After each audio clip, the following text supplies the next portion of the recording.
found a huge pile of programs from all the musicals which I've been to, which I just completely forgot about somehow. I'm not quite sure how I forgot about them, probably because they were just tucked away in a drawer somewhere.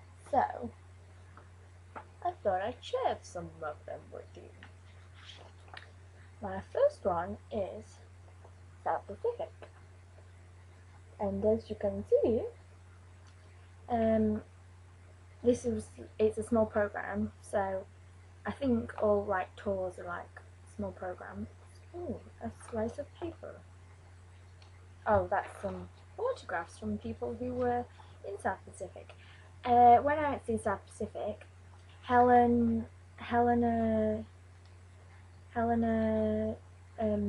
someone from How to Solve Problems Like Maria was in that.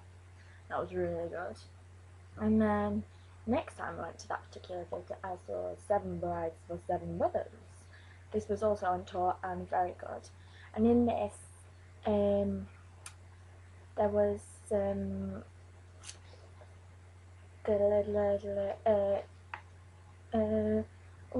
so Susan McFadden. I'm really not very good with names.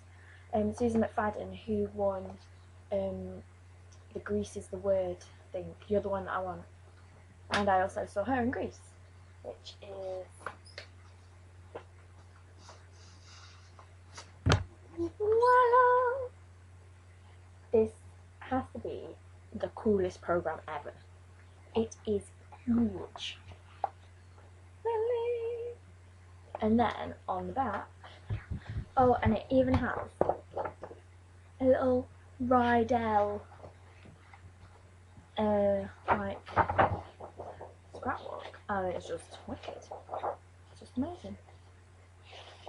So yeah, it's quite cool. And then there's just loads of random stuff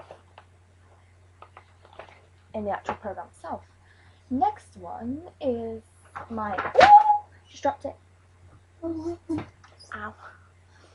Is my oldest program, and this is from the first time I went to the London Palladium, and this is Chitty Chitty Bang Bang, even though you can't see it. This way. There we are.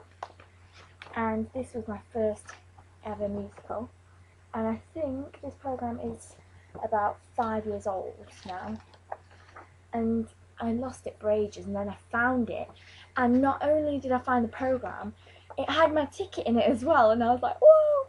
And you can see that Scarlett Strallen was in it, she was Trudy Scrumptious, and that's Summer Strallen, who is also who's in London Palladium now, who's playing Maria in The Sound of Music. That's her sister. And Summer Strallen was in this too, I think. If I remember correctly. Yeah, there we go. It's just there, even though you probably can't see it. And I'm not used to all these camera angles. So that was amazing. That was my first ever musical, and I just came running home and was like, I've seen a flying car! And it was just very exciting, because seeing a musical like in London, that was just amazing. And I can still remember it so well. Even though I have really bad memory and I forget like everything, I remember that. So yes, next one was High School Musical on tour, and it was wicked. It was so, oh, how weird! I just said wicked, open this, and ta-da! Wicked! Huge wicked poster. Did you know that was in here? That was very exciting. Yeah, so that was all. That was good. It wasn't my favourite musical, but it was really good. And I also saw We Will Rock You, but I never got a programme from that. And here is one of my all-time favourite musicals. The first time I saw it on stage before I saw the film. I saw the film when for my 16th birthday last year because I got it on DVD, and we all sat down and watched it over dinner, after dinner, and it was really, really good. I absolutely just fell in love with the music and everything, and after seeing it on stage, it was so, so good. And when we went to see it at the Palladium, we didn't see, at the time, Connie Fisher was still in it, but it was like the change over. It was getting ready for the change over time. But we saw the understudy when we went to see it, and it was so amazing. It was so, so good.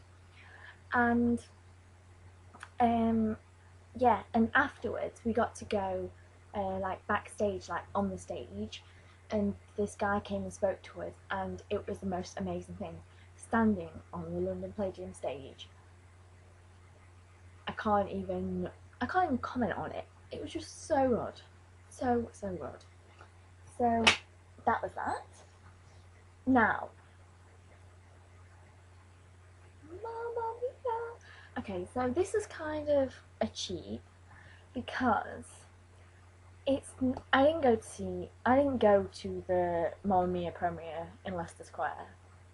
Otherwise, I would have just lived on that little piece of ground in Leicester Square if I'd gone. I would have never have moved off that piece of ground if I'd been where Pierce Brosnan, Meryl Streep, Julie Walters and Christine Baranski and Colin Firth had stood. I would have never moved for the rest of my life if I'd seen them in Leicester Square that day.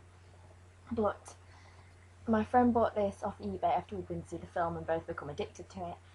And then when she was having a clear out, she decided that she just didn't want to have loads of stuff cluttering her house up, and figured that Steph Smith would appreciate it more. So not only did she give me this, she also gave me the massive bus stop size poster of Mamma Mia on my ceiling, which was in my 51 Things video. If you haven't seen it, check it out. And she gave me something else as well. What was it? Oh, a Mamma Mia t-shirt, which is in the Mamma Mia video, which me, Heather and Nicola made, which I can't really comment on unless you've seen it. So, oh, yeah. So, I'll show you a few pictures out of this. My favourite one is on the last page.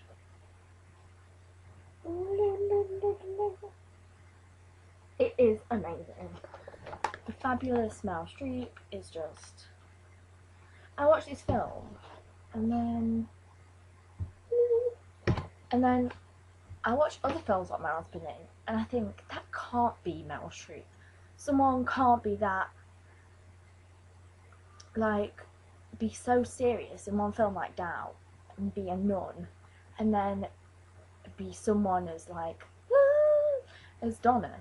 It's just not even possible that someone can be that, I can't think of that word, so, like, changeable, but not that word. Flexible. Not even possible that someone can be that flexible within roles. So long, farewell.